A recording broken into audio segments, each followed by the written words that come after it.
I'm just gonna like lean back and just bounce. What's up? Yum yum yum yum yum. Wanna have it near me?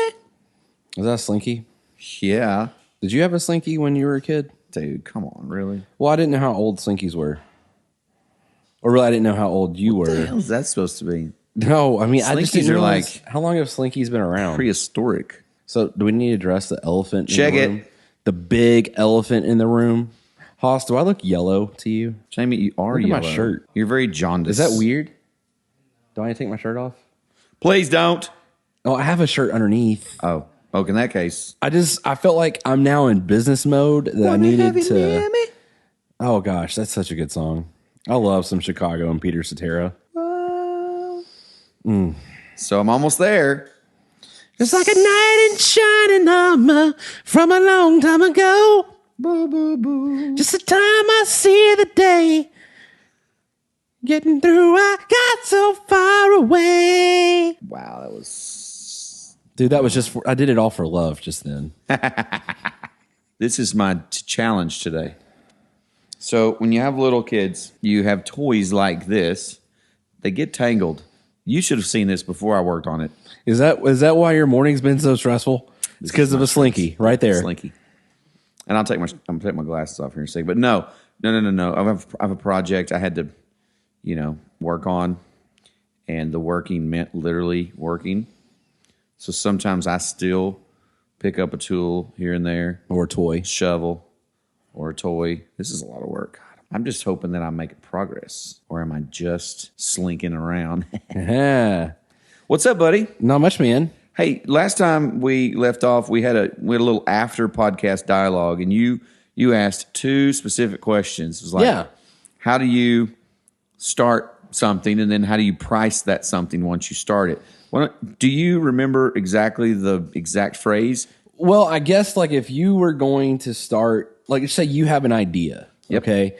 I'm sure you could do like Have a list. an idea? Like I got 12 right now. Yeah, you got 12 As soon as you ideas said right the now. word idea, they popped in my head. Right. So let's say if we wanted to open a slinky company. Okay. And we were like, or hey, there's a problem in the world. Slinkies get completely tangled. Yeah. And it's a headache trying to get them untangled.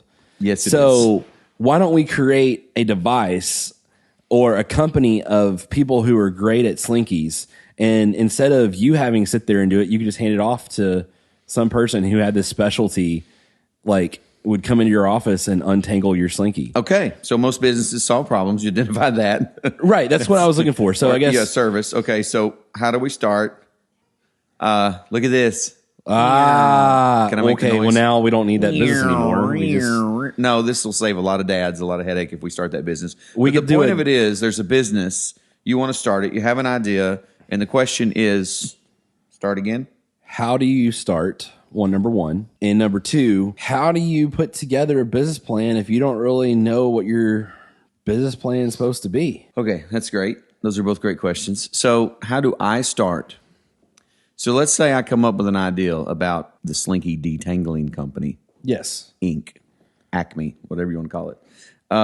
The first thing I do as an individual entrepreneur, business person, is I go straight to the internet. I want to know, does this idea already exist? Is somebody else already out there fixing Slinkies? Okay. Fill in the blank, whatever it is you want. Or I guess it's like, are they doing it or could I do it better? Because then you look at Uber. Yeah. Uber came out first and then Lyft came along and Right. they do a little bit better, I think. Perhaps. And then there's companies all over the place. But the point of it is you want to identify first if it truly is a unique idea, product that you're trying to put out there. Is it unique to the marketplace? If it's not, which very few are, mostly innovations and things like that, then you identify that by searching geographically where those competitors might be. Do they have trademarks? Do they have a web domain secured for this widget or this service? If they do, what's a spin-off of it? You just do as much research as possible to find out if your great idea already exists somewhere else and if someone else has already executed on that great idea. Identification first. Make sure that there's nobody out there doing what it is you have this great ideal endeavor to do. And if there is, then you execute on trying to figure out if they've already got the market locked up, if they're better. If you look out and go, wow, their idea is better than mine, crap. But you just want to identify that first. Then you have to work on prototyping your service and or product, right? You got to figure out a way to make it. You have to find a manufacturer, or you have to manufacture it. You got to play around. You got to get creative. You got to basically go back to art class and just get creative with different mediums and different things in order to come up with something. So if it's just something that you're innovating on, then a lot of times you have other products that are already around that you can play around with, right? Go get them, smash them with a hammer, drop them off a building, soak them, burn them, whatever you want to do to try to figure out the differences in what you might bring to the table and what one other company might bring or some other individual might bring. And so you're just trying to identify if there's already an ideal out there, and if the ideal is out there, how well executed is it, and can you innovate to make it any better than it already is? And I guess cost has to play into an aspect of, if it's going to cost you $100 per slinky, you're probably going to make $200. But at some point, you've got to look at it and say, okay, is this realistic? Is this supply and demand really going to be there for people? You see, I'm starting to use business terms, supply and demand. You're learning. You're doing well. I'm learning. So yeah, I mean, you want to identify the cost associated with what you're trying to do, because if it costs you $20 to do the service and or make the product, but the market only says it's worth 10, then you're losing money. Mm-hmm. If it says it's worth 25, then you're not really making that much either. Then you begin to start to figure out, how do you whittle down your costs? A lot of times people run into this in manufacturing. They'll order 10,000 units for $8, but if they would order 100,000 units, it'd be $225. Right. But they can't afford 100,000 units at $225, right? So they go with the $8 for 10,000 units, and then they have a smaller margin. So as you grow in those areas, then you end up having to do larger and larger orders. But the larger you do, normally the better off you can get your prices down to. And that's a lot of times when people are making products, manufactured products have gone overseas because they're just so much cheaper to manufacture, Gotcha. And then that's if you feel like your product is scalable or you should scale it, right? So what if your product is just something that makes it easier for people to get in and out of their car? People who have mobility issues. There's this little thing. It's a little handle. It's got a little point on one end. You put it in the little bracket that every car has that the door latches to. You put it in and kind of push yourself up with it. Okay, so maybe that's just a worthy product, and you want everybody to have one. And maybe you're doing it because you developed the product because you're tired of seeing your old man or your mother who's elderly get in and out of the car. So you made the product with the noble cause of helping them and assisting them, right? Who says you have to scale it? Yeah, you want to help every person with that product, but you don't necessarily have to go overseas to produce it just so you can have more margin, because the nobility of the endeavor behind the product, first and foremost, was to help people. So if you're making some money, then do you really have to make a maximum amount of money, at the cost of maybe manufacturing somewhere where you don't employ people in your local market? I mean, my goal is to have companies and things where, I run into people that are employed by my companies at the grocery store, because I want to grow my community, and I want it to grow from there out. And any community that we're in doing business, I want to employ local people. And I'm not saying there's anything wrong with overseas products. I'm just identifying that if you have a product like something like I just described, and it started out as a noble cause and it turned into a product other people wanted, maximizing every penny out of it isn't necessarily the end goal. Not for me. So I think you have to cross that bridge when you get there. Now, if you're talking about affordability, if it's a $100 product and the masses that you want to assist and help with that product can't afford your product, and your noble goal is to help everybody that you can help, then perhaps you should consider bringing your price down by overseas manufacturing. Therein lies the nobility still, because you weren't able to do it cheap enough here, and you have to go to reduce the cost to reach more people. Right. Yeah. But again, I just think that there's something to be said about how much money is enough money, Yeah. So people start businesses for a myriad of different reasons and do, endeavors to fulfill their own passions and their own desires. And Sometimes that passion and desire is just to fill their bank account, and that's fleeting and it won't last. Yeah, right. So once you've identified that the market doesn't have or does have the product that you've come up with or the service that you've come up with, and you want to innovate on that product or service, then you have to begin to cultivate the image of that product or service, right? What do I call it? What's the color? What's the logo look like? Is it bold letter, cap letters, small letters, big letters, fat letters, skinny letters? It's just like there's a lot that goes into that. And if you're not creative, then you might struggle with that and may come up with something that's lackluster. Sometimes a great logo can, overshadow a bad name. Did you know that there's something going to let you you can know more off this. I actually named a children's boutique store like 10 years ago. I'm not really excited with their logo, but they have a cool name. It's called Pika Boutique. That's cute. Yeah. Very good. Thanks. I like that. Thanks. There was years, because my brain's worked like this forever, probably back in my early 20s, late teens, I had a thought about that one time, and I came up with the phrase or with the name Pickles and Ice Cream, because it was just something that when I was growing up, it was kind of a joke, like the mothers always craved pickles and ice cream because they craved something really strange and salty and sweet. Yeah. Right? And so I thought, wow, that's a cool name for a retail store that's revolved around babies and maternity. And lo and behold, several years later, one popped up in the DFW Metroplex area. So I've always wondered who the owner of that store was. Perhaps it's someone that I met at a restaurant and told. I don't know.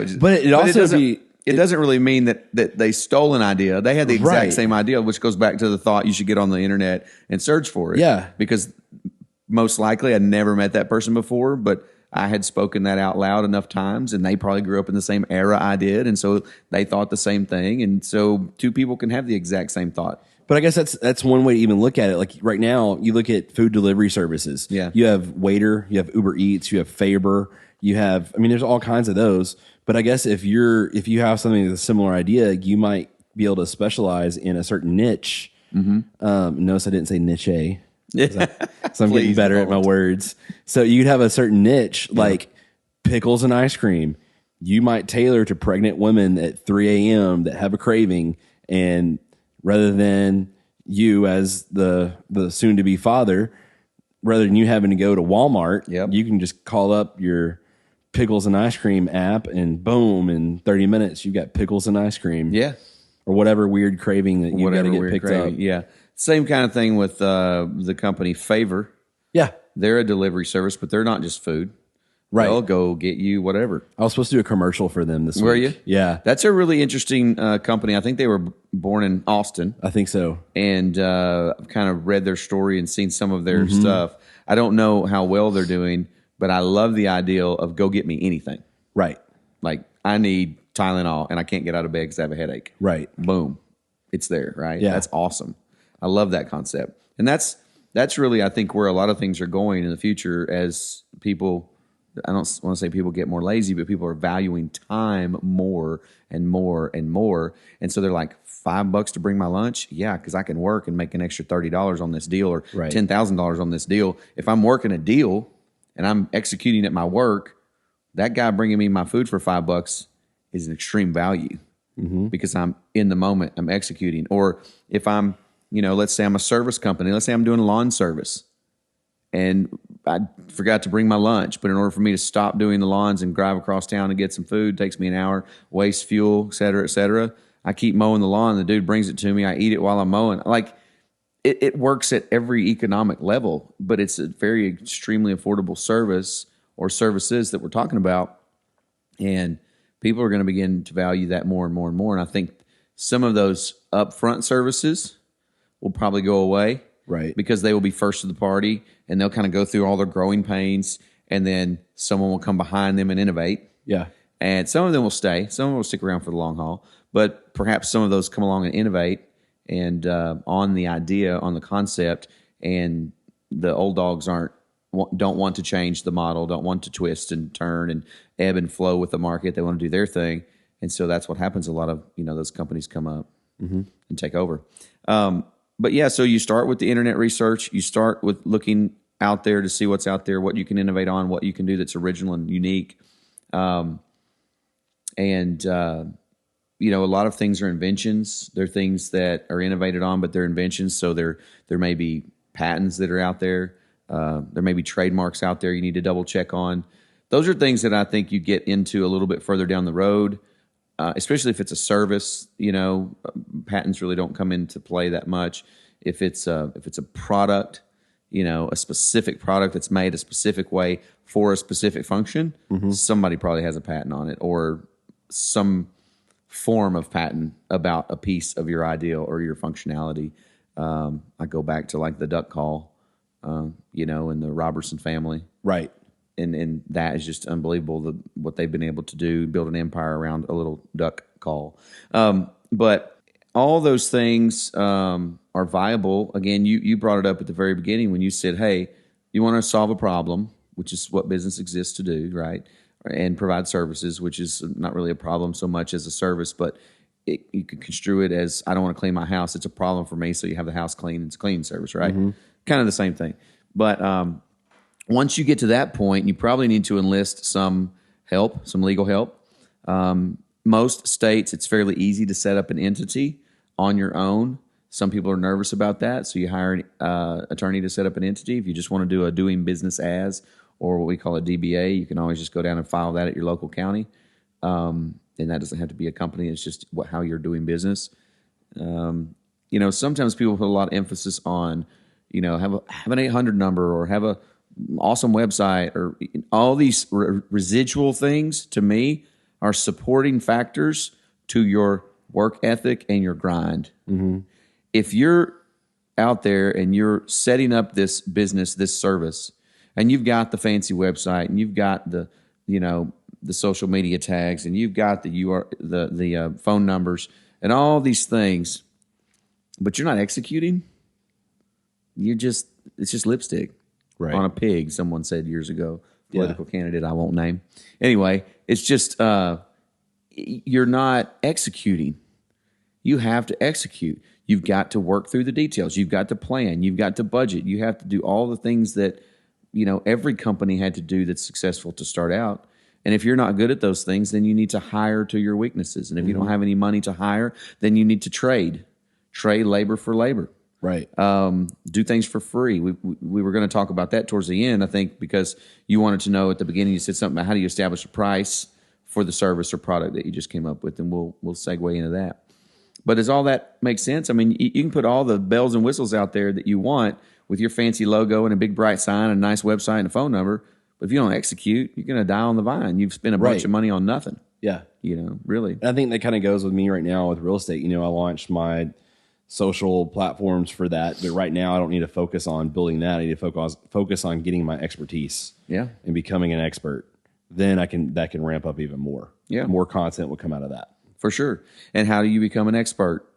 You do it. You execute. You go out there and you look and you preview properties and you look at commercial and you look at residential and you look at multifamily and you read and you read and you read and you read.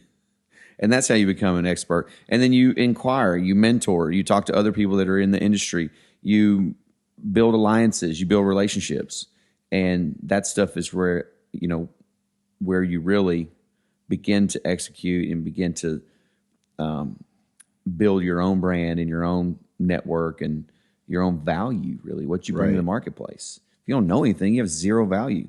You're a door opener if you don't know anything. Right. If you walk into a house and you can't look up at the vent hood in the kitchen and the client says, hey, do you know if that vent's outside or not? And you go, I have no idea. You say, oh, yeah, probably. No, then you look dumb. Right. Excuse me a minute. Let me go look. If you know to look on the roof for the termination cap for that ventilation process that it's going out, you walk around the side of the house, you look up, you see the cap, you go, oh, it does. You walk back inside, you go, absolutely. I just went and verified that there's a roof cap up there, which means that there's ventilation for the vent hood over the kitchen. Oh, great. Thank you. Expert. Know your shit. So I need to get with a builder. Learn some things. No, you can find all this out online. I mean, you could that's what's so great about today. No one has any excuses.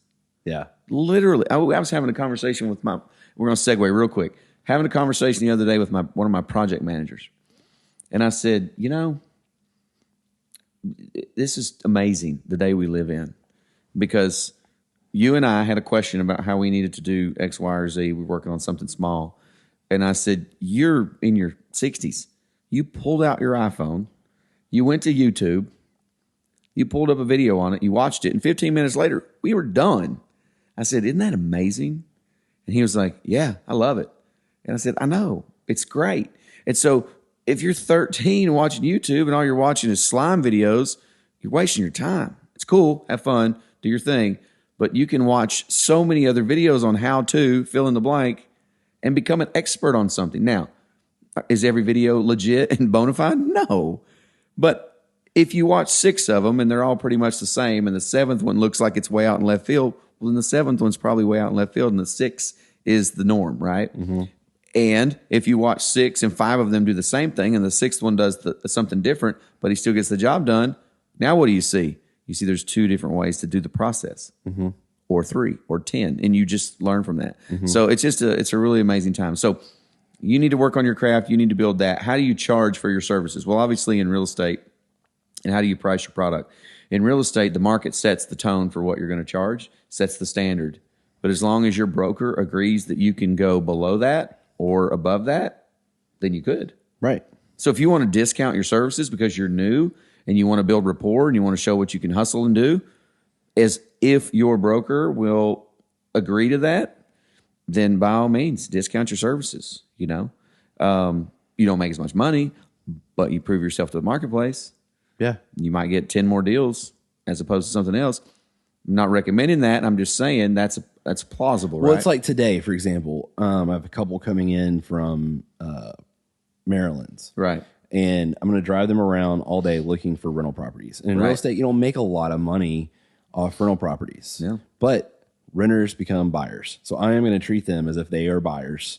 And I'm going to take them to lunch, show them these properties, and because I'm an expert on Tyler. Right. They don't know anything about Tyler, but I'm selling myself. There you I've go. lived here my whole life. Yeah. And I'm doing it essentially for free. Right. But it's what I have to do so that I'm getting expertise at this. Yes. And who benefits from that besides you? The broker, No. the client, No. Well, somewhat. That's not what I was shooting at. the listing realtors. Nope. What did you just say? What are the words that came out of your mouth? I am an expert on Real estate. No. Oh, you're not. my future. No, you're an expert on Tyler. You the just region. said that. So the Tyler economy will benefit. The community Yes, that that's you the word. live in will Yes. benefit from those people moving here. Yes. They will bring their bank accounts. They will bring their commerce. They will bring their friends. They will bring their relatives. Right. They will trade here. They will work here. They will live here. Right. The community wins. Who wins if the community wins? Everybody. You. And me. I've said it for years. If it's good for Tyler, it's good for me. Oh, if right. it's good Yeah. for this community, then it's good for me. Right. Am I going to leave money on the table? Absolutely. Every time. Why? Because if it's good for my community, it's good for me. Right. And so that's the mindset that we try to have around here. And so I'm glad that you did that. But yes, essentially what you're doing today is free. And it's give, share, repeat. It's give, share, repeat. You're never going, if those people leave and never talk to you again, you will never have been compensated for your time. But your community would be enriched. Your experience would be enriched. Your dialogue that you had with them would be cultivated and tweaked. And so there's always a positive, even in the negative, right? Right. You just have to go with the flow. So pricing, back to that. If you have a product or a service, the first thing you want to do for pricing is you want to see what the market's doing. If the product or service that you have, that you want to execute on, that is already out there and you're going to innovate on, or it's going to be brand new, has some sort of pricing in the marketplace, you want to look at that pricing. If all that pricing is in metropolitan areas and you're out in the rural areas, you might want to tweak your prices down based on those metropolitan areas. Mm-hmm. I'm a big advocate of free work or barter or trade. Huge advocate. Some of my team members have done that. Come here, work a little while, let's see what you got. Let's go with that. Why? Because I think experience sells. And I think if you come in and you talk up here and you deliver down here at this rate, somebody's going to feel like they made a mistake. Like they're not getting a good deal. They're not getting what they paid for. And so I really feel like, hey, I'm going to come clean your house one time for free. You don't like it? Don't pay me. You like it? Pay me. Mm-hmm. And here's my price. If you like it, I'll come back the next week and the next week and the next week. This is what I do. But I'm going to clean it the first time for free.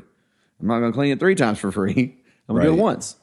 And if you like it, cool. And so I'm going to bake your cake. Not the first wedding cake, but I'm going to bake a birthday cake for you. If you like it, cool. If not, don't pay me. But I want your business. I want your family's business, et cetera, et cetera. So play that into every service, every product, and everything that you do.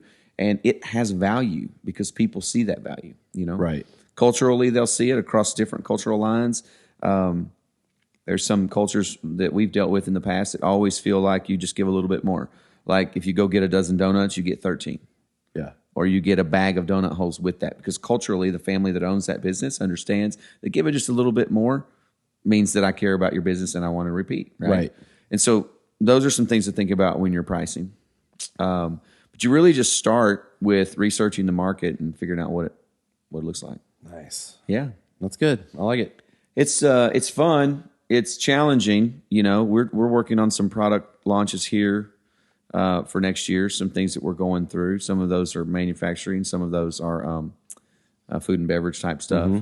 So it's interesting navigating those completely different aspects of product and service, and then trying to come up with something that you think is good, and then price point wise, what the marketplace may appreciate. Right.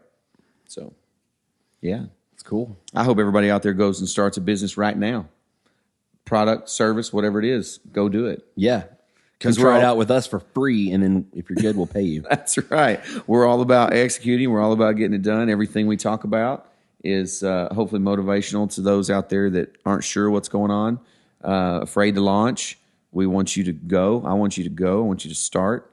And if you have questions, I want you to hit us up. And we'll go from there. Which, kind of wrapping that back into, what was your word for 2019? My word for 2019 was execute. That's right. Go and do it, people. Yeah, go and do it. 2020, I'm already working on my mantra for 2020. It's going to be good.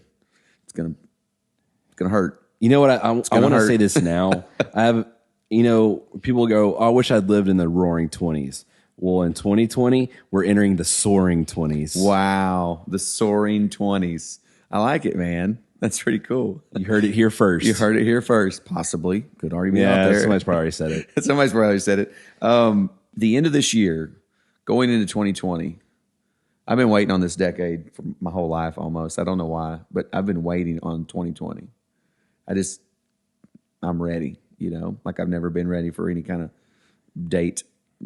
2000 was interesting. That was the whole Y2K thing. And people were freaked out, and I'm not gonna lie, I had some water and some ramen noodles. You were stocked up? I was stocked up for a day. I would have made it at least a week. What was funny is a lot of us country boys were like, man, we don't care about that. We'll just hunt and fish and handle business. Right. And then somebody said, well, T, you run out of bullets. I said, man, we got arrows. That's right. Bullets and red wine. A friend of mine says, if I got enough of that, I can make it through anything. Davy Crockett went out swinging his gun. Swinging, he Remember did. the Alamo. Yeah, that's right. What I was going to say, though, is... Let's just edit that. It's probably not politically correct this day and age. No, that's awesome. Was that bad? Oh, we got it. As he leans over to ask Haas. Golly. Anyway, what's funny is thinking about 2020 and all that's transpiring in my corporate world, my entrepreneurship and all that, and all the self-improvement that I see that I need and that I want to make, and some of the things that are a part of my personality, my day-to-day, my activities that I just need to crush, both good and bad. 2020 is going to be a year of hard knocks. Like, I'm not quite sure, like you think like humility wise, or like humility. And so Jocko has this phrase: discipline equals freedom. Right? Are you surprised I knew that? No, but discipline equals freedom. So what do I talk about in the debt-free stuff all the time? When I say, if you have a budget, you can make it. You're free to spend money on, Coca-Cola and M&Ms. It's on your budget. You're free to do that. Yeah. You're free. Well, that's discipline financially. There's other things in my life, discipline-wise, that I need to begin to cultivate and renew and get better at. Leadership, my entrepreneurship, my parenting, my relationship with my spouse, all these things. They're family related or personally related and business related. And sometimes you just get in a rut, you get in a pocket, and you're like, well, I'll do that tomorrow. I'll do that tomorrow. I'll do that tomorrow. Well, I've been saying I'll do that tomorrow. I'll do that tomorrow on a lot of things like that for a couple of years. And so 2020, the mantra for 2020 is going to be ugly. It's gonna leave a couple black eyes, maybe a couple of smashed fingers. That's awesome. Yeah, no, I'm super excited about it, honestly. But I'm already beginning 4 months ahead of schedule, thinking, all right, what does this really look like? Yeah. And I'm having these thoughts because I just came off of a Jocko Echelon, right? fund. Which I wanted to get into. Yeah, next we episode. didn't today, but we'll do it next time. And it was incredible. But coming off of that, you come off at a high. Usually, when you go to a conference or something like that. And I came off like at a low, like really super pumped about all the things I need to do, but entirely feeling shitty about where I was, just feeling weak and broken down and like, so God. You had a reality check. It was sort of a reality check. Moreover, I think it was like just a gut check. Yeah. So it's just like when you hear the stories that some of those men went through. Mm-hmm. And you think, I've done anything like that. So, therefore, I have my other experiences. But, if they can do that and then execute like that, I'm weak. And so it's not like hoorah kind of in your face stuff. It's more. It was very disciplined and very clean, and we'll talk more about it. Might even have one of those guys on the podcast. So, yeah. Yeah, it was interesting. So I need to start working on my normal face. Yeah, your normal face. But no, it's going to be a good year, man. 2020. I'm excited about it. We're going to talk a lot more about it as time marches on here over the next couple of months. But it's all good, all good. That's cool. Yeah. So I'm glad you're here today. I'm glad everything is going well in your world. Glad we have a scene change. Look at this. We're in your office. I know. Yeah. We actually went to my office. So there's a few things we had to cover on the walls. I'm kidding. There's nothing. Anyway, to wrap that up and keep that short and sweet, learned a lot. It was great times. Those guys are legit, and we'll talk more about it in future episodes.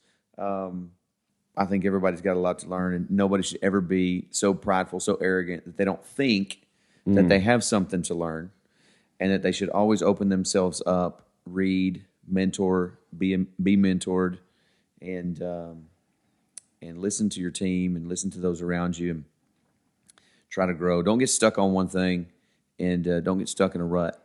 Yeah. Work your way out of it. Put it in four-wheel drive. Get the hell out of there. Right. First thing you do when you get stuck in a hole, stop digging. That's right. That's right. Awesome. Thanks, guys, for listening. This is the Everything That I Know podcast. I'm your host, Jamey Whitley, talking to Senor Verde. All right, guys. Thanks so much. Have a great one.